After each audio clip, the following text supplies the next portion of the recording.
कृष्णा जी कहाँ से हैं? बलुआहा से RK जी के तरफ से कृष्णा जी कहाँ से हैं? बलुआहा से गे छौरी जई है नहीं हमरा तू छोड़ के कोनो छौरा संगे दिलावा के जोड़ के ये जान सुना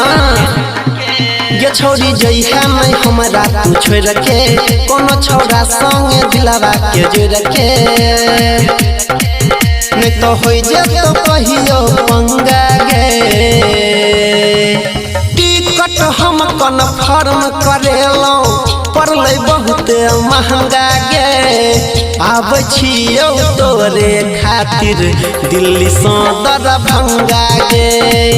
आब छियौ तोरे खातिर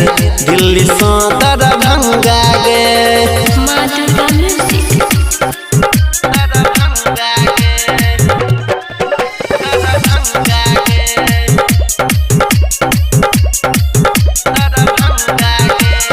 रिजवान मोटर गैरेज कृष्णा जी कहाँ से हैं? बलुआहा से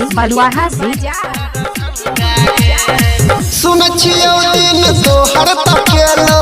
शादी के कार्ड जन से हो छपेलो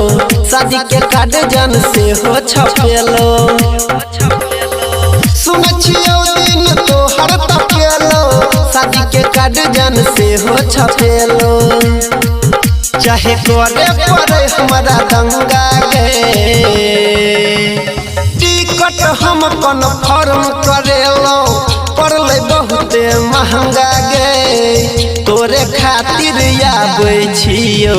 दिल्ली से दरभंगा गे तोरे खातिर आबै छियो दिल्ली से दरभंगा गे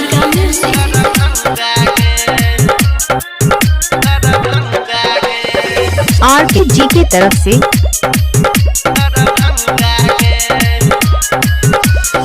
DJ Krishna ji Rizwan motor garage बलुआहा से के करो संगे नहीं जइहा बजरिया कहै छो तोरा रमेश रजबरिया